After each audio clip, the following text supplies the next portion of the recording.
Olha o desmanche da Com a barragem. imagem Olha lá. ampliada, é possível notar que no momento do colapso, havia algumas pessoas sobre o gramado que recobria a barragem, bem no caminho da lama.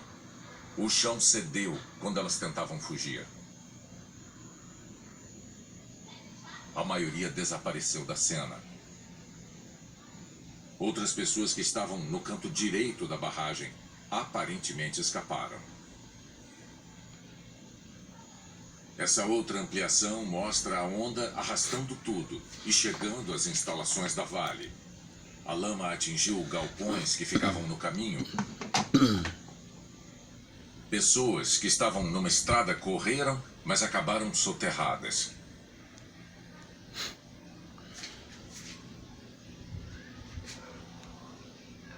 Momentos depois, é possível ver um caminhão. E a lama continuou a escoar do local onde ficava a barragem.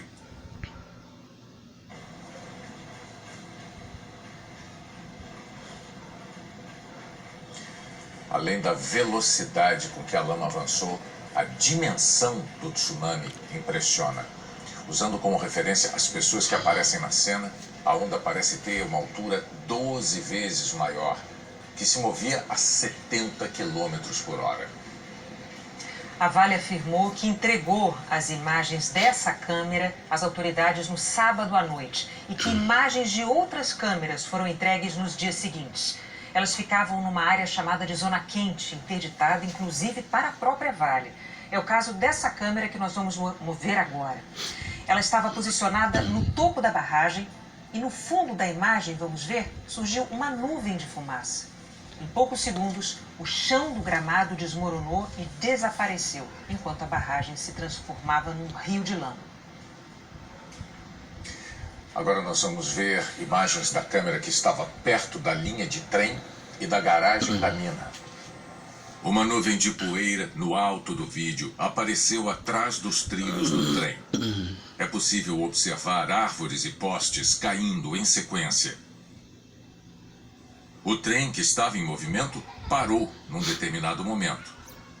Neste destaque da imagem, aparecem pelo menos 2 pessoas. Os trabalhadores correram. Imagem gravada. Um deles caiu. Jornal da Globo, do dia 1/2/2019. Depois voltou e entrou numa picape. A cena é de puro Olha o desespero. desespero. O veículo se movimenta ora para um lado, ora para outro. É claramente uma situação em que não se vê uma saída. Ela não existe. E a lama invadindo o canteiro. Boa noite. Surgiu em cena Boa. também uma retroescavadeira. Tem tomate? O operador tentava Sim. escapar da Mas quanto onda de tempo? resíduos e ainda Tá dos 5. vagões, que a essa altura Você coloca eram aí arremessados para uma fora unidade, dos trilhos. Se for do grande, ou se for do pequeno, coloca 2. Ok. E a onda encobriu todo o canteiro, atingindo a picape e a retroescavadeira. Só um minutinho aí. Do momento em que a nuvem de poeira aparece até a lama engolir os veículos e o prédio, o relógio da câmera marcou 77 segundos. Esse mapa mostra de onde as imagens foram gravadas. A câmera estava na esteira de minérios, no canto esquerdo. O prédio da garagem, onde estavam os trabalhadores, ficava do outro lado. É até difícil imaginar que alguém Desespero possa sobreviver total. a um... Vários vagões carregados de minério que estavam vindo em direção a ele. Só aí entendeu o que tinha acontecido. Um colega correu para um caminhão e gritou para ele ir para a caminhonete branca, onde outro amigo estava tentando fugir. A caminhonete foi atingida em cheio pela onda de lama. Sebastião e o amigo Elias viram com desespero uma locomotiva vindo em direção ao carro e eles começaram a rezar. Para Sebastião, essa locomotiva é o que salvou a vida dos dois. Ela foi empurrada pela lama para debaixo da caminhonete, que foi jogada para cima e não foi encoberta. Quando a onda passou, ele usou o rádio para pedir socorro. Todas as faixas da frequência estavam congestionadas com pedidos de ajuda. Em seguida, quando nós, eu queria saber o que era, foi quando nós tivemos a a percepção que a barragem, que alguma coisa estava errada, que aí seria a barragem que tinha estourado, né? Quando nós vimos uma coluna de lama de terra e mais ou menos, sei lá, uns 3, 4 metros de altura, não sei, sabe? Assombração na gente. O homem que escapou quase que por milagre dessa tragédia humana, que já é considerada pelo Corpo de Bombeiros como a mais grave da história em Minas Gerais, encerrou o depoimento pedindo que as causas do rompimento da barragem da Mina do Feijão sejam esclarecidas e que os peritos avaliem se explosões de minas adjacentes influenciaram na ruptura da barragem 1 da Vale. Um documento sobre possíveis situações de emergência que a Vale entregou a autoridades já previa que um rompimento da barragem destruiria áreas como a do refeitório e a sede da empresa em Brumadinho. As imagens gravadas pelos funcionários que trabalhavam numa área mais distante da barragem que se rompeu mostram o desespero na hora da tragédia. Que misericórdia, meu Deus do céu! Oh, meu pai! Nossa família! Reportagem da Folha de São Paulo afirma que a Vale já sabia que um eventual rompimento da barragem destruiria as áreas industriais da mina de Córrego do Feijão, incluindo o restaurante e a sede da unidade, onde estavam muitas pessoas que morreram ou desapareceram. A informação consta do plano de emergência da barragem de 18 de abril de 2018. A Rede Globo confirmou as informações. O documento que prevê os danos em caso de rompimento é o Plano de Ações Emergenciais. O mapa da inundação está no anexo A. No caso da barragem de Brumadinho, previa que a lama chegaria a 65 quilômetros da barragem. O plano previa que diferentes mecanismos de comunicação seriam utilizados, com o uso de acionamentos sonoros. A Vale afirmou que o plano de ações emergenciais foi elaborado com base em um estudo de ruptura hipotética que definiu a mancha de inundação, que a estrutura tinha sistema de vídeo monitoramento, sistema de alerta por sirenes, que elas tinham sido testadas. E também havia feito o cadastramento da população abaixo da barragem. A Vale declarou também que fez uma simulação em junho do ano passado sob a coordenação das defesas civis e um treinamento interno com os funcionários em outubro. Por fim, a mineradora citou que protocolou os planos nas defesas civis federal, estadual e municipal entre junho e setembro do ano passado. Ainda de acordo com a mineradora, a barragem passava por inspeções quinzenais, que não detectaram nenhuma alteração na estrutura. O presidente da Vale, Fábio Schwartzman, admitiu ontem que as sirenes não funcionaram. Segundo ele, porque foram engolidas pela lama. A sirene é uma coisa trágica. Acabou que, em geral, pelo que o histórico de rompimento de barragens demonstra, em geral, isso vem com algum aviso. Isso acontece aos poucos. E aqui aconteceu um fato que não é muito usual. Houve um rompimento muito rápido da barragem e o problema da sirene, a sirene que ia tocar foi engolfada pela queda da barragem antes que ela pudesse tocar. Esta engenheira geotécnica, especialista em barragens e em planos de ação, afirma que mesmo que uma sirene tivesse falhado, a Vale obrigatoriamente deveria ter um outro plano. A sirene podia até ter ido embora, mas tinha que ter um plano B, sabe? No plano, a gente estabelece alguns dispositivos, a gente não fica só preso a um. E, por exemplo, a gente nunca põe uma sirene só, a gente põe duas, porque é um dispositivo mecânico, ela pode falhar. A gente nunca põe um telefone de uma pessoa para ligar, a gente põe um telefone de várias pessoas, porque essa pessoa pode não atender. A Polícia Federal trabalha com a hipótese de falha no plano de ação emergencial que a Vale apresentou às autoridades para conseguir o licenciamento da barragem. Segundo a PF, a escolha do ponto que levava os funcionários a uma rota de fuga foi equivocada. Esse local, que deveria ajudar a salvar vidas, ficou completamente coberto pela lama. A polícia vai investigar a falha também no projeto de construção de todo o complexo da Vale em Córrego do Feijão. A empresa construiu a área administrativa. Deve ter corrido mais ou menos 1 quilômetro da onde que eu estava, até depois da portaria. E entrei numa mata fechada. Com o tempo ela passou a barragem, então a gente voltamos para a estrada principal e pegamos um acesso aonde fomos instruídos para chegar até lá no ponto mais alto da mina. O governo determinou hoje os prazos para fazer as vistorias nas barragens do país. A fiscalização deve ser concluída no primeiro semestre e vai priorizar as barragens que apresentam riscos.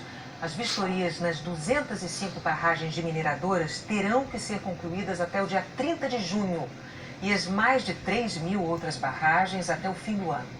As de alto risco terão que instalar câmeras de vídeo para monitorar as estruturas 24 horas por dia. O prazo para fazer isso também termina em junho. O número oficial de mortos em Brumadinho subiu para 115. 248 pessoas estão desaparecidas. É madrugada. Este é o caso Brumadinho. O outro está começando. Nós estamos aqui no hangar dos bombeiros e eles já estão preparando os helicópteros. O dia amanhece daqui a pouco e eles têm que estar no céu, preparados para as missões de resgate. Os helicópteros precisam de uma vistoria detalhada e de limpeza, além de enfrentar lama e poeira a outro perigo. O minério de ferro fininho entra no equipamento e pode comprometer o funcionamento da aeronave. O tempo é curto para deixar os aparelhos prontos para voar. Nós chegamos aqui todos os dias por volta de 9 horas da noite e iniciamos a chamada às 5 horas da manhã. Então, nesse período aí, nesse intervalo, os mecânicos têm que trabalhar intensamente. Antes de deixar o hangar, os pilotos recebem as últimas instruções. Tá cansado? Vamos descansar. Tá joia? Pra gente não infringir na segurança de voo. Quando o sol aparece, os helicópteros deixam o hangar em Belo Horizonte, com destino a Brumadinho. No caminho, a gente descobre por que esse é o nome da cidade. Veja quanta... Certamente, junto com a Mariana, é a maior operação de resgate e de recuperação feita até hoje em Minas Gerais. Os helicópteros são essenciais para a missão. É a única maneira de transportar as equipes para as chamadas áreas quentes, onde o trabalho é mais difícil e arriscado. Ainda há muita lama em estado líquido. Nesses trechos, homens e mulheres usam roupas especiais para conseguir rastejar e procurar vestígios. É um trabalho que envolve risco à saúde dos bombeiros. Eles precisam tomar remédio vítimas da barragem. Orações em meio aos rejeitos marcaram o 8º dia de busca pelos desaparecidos. A cerimônia foi na mesma hora em que aconteceu a tragédia. Uma homenagem aos que morreram, aos que estão sofrendo, feita por aqueles que trabalham para diminuir esse sofrimento. Esta reportagem é 7 dias depois da tragédia. A força-tarefa que acompanha as consequências do desastre determinou que a Vale preste atendimento médico e psicológico imediato às vítimas. São 7 pontos para atendimento médico-psicológico às famílias. Este em Brumadinho é perto da mina Córrego do Feijão. Nesse momento nós estamos recebendo as famílias para dar um apoio humanizado para elas, buscando minimizar a dor e o sofrimento que elas estão passando. Por onde a gente anda aqui, escuta histórias tristes. E mesmo quem por vontade própria está se dedicando a ajudar a comunidade, às vezes precisa de socorro. O Gabriel organizou um grupo de voluntários e já ajudou dezenas de famílias. Hoje, foi ele que precisou do apoio dos amigos. Eu acabei de ter notícia que a minha prima foi encontrada. Este professor da Universidade Federal de Minas coordenou uma pesquisa sobre a saúde mental dos atingidos pelo desmoronamento da barragem da Samarco, em Mariana. Ele conta que os casos de depressão, transtornos de ansiedade e estresse pós-traumático são recorrentes, mesmo 3 anos depois daquela tragédia. Na avaliação do psiquiatra, a situação das vítimas de Brumadinho é ainda mais preocupante. Pelo número de pessoas que vão ser atingidas. Que quando a gente fala de família, nós estamos falando de pelo menos 3, 4 pessoas que vão estar sendo implicadas naquele acidente e não mais uma pessoa só que estava exposta àquilo, né? Rangel estava numa área ao lado do refeitório quando a barragem rompeu. Ele e muitos colegas escaparam correndo pela mata. A imagem que não sai da cabeça foi gravada por um dos amigos. Veio uma lama de mais ou menos 10 metros de altura e uma fumaça, uma poeira no caso, e aí eu corri. Eu não posso olhar para trás, eu tenho que correr. Eu posso morrer, mas vou morrer lutando. Vou correr até o final. E agora pensem como vai ser daqui para frente. Não tem força nem para varrer um terreiro, então um desânimo total. Então assim, é uma coisa que vai mexer com a minha vida pro resto da vida. Foi muito triste. Só quem estava lá sabe o que aconteceu. Foi cenário de guerra. A Vale declarou que, por iniciativa da própria empresa, disponibiliza psicólogos e assistentes sociais desde o dia da tragédia. A Prefeitura de Pará de Minas criou um comitê de crise para avaliar as consequências dos rejeitos de minério no rio Paraupeba. A cidade foi a primeira a ter o abastecimento afetado pela lama. Mãos nos registros. Desde que soube da possível chegada de rejeitos da barragem de Brumadinho, Dona Cleia resolveu se prevenir. Fechei os registros de medo da contaminação, da lama contaminar a água da minha caixa. Mas a água que está chegando à casa dos cerca de 100 mil habitantes de Pará de Minas não está vindo do Paraupeba. Hoje a cidade está sendo abastecida por 2 ribeirões e 16 poços artesianos. Há 3 dias a Vale trabalha na instalação de barreiras de contenção para evitar que os sedimentos cheguem à captação de água no rio Paraupeba. A cidade de Pará de Minas fica a cerca de 90 quilômetros do ponto onde a lama atingiu o rio. A previsão da Vale é que os técnicos instalem 3 linhas de barreiras flutuantes. 2 delas vão ficar antes do ponto onde a Companhia de Abastecimento de Pará de Minas capta a água do rio Paraupeba. A terceira, que já está pronta, impede que os rejeitos cheguem à tubulação e às bombas de captação. As barreiras têm correntes metálicas nas laterais e pesos de chumbo na parte inferior, para manter as membranas esticadas até o fundo do rio. O objetivo é que esta espécie de filtro evite que os rejeitos sólidos, como argila e matéria orgânica, que provocam turbidez e alteram a transparência da água, sigam pelo rio. Periodicamente, técnicos vão limpar os resíduos acumulados nas membranas. As barreiras também vão impedir que o rejeito chegue à usina hidrelétrica de Retiro Baixo, em Pompéu, e à usina de Três Marias, na bacia do São Francisco. A instalação deve terminar no começo da próxima semana. A empresa responsável pelo abastecimento de Pará de Minas estuda a possibilidade de pedir ajuda a municípios vizinhos caso a água do rio Paraupeba fique imprópria para consumo por um tempo prolongado. Itaúna, por exemplo, a cerca de 30 quilômetros, capta água de outras fontes e poderia ajudar com carros-pipa. A empresa também não descarta um rodízio no abastecimento. Nós estamos se levantando essa possibilidade, a gente vai comunicar isso de forma preventiva à cidade, sim, de maneira que a gente consiga prolongar ao máximo alguma regularidade dessa água chegando para as pessoas. A ordem é economizar. E Dona Eunice, mesmo nas plantas, usa a água de forma consciente. Um momento difícil, a contaminação da água, nós não sabemos o que vai acontecer depois, que vai precisar economizar mais ainda do que está agora. A seguir, o ministro do Supremo, Marco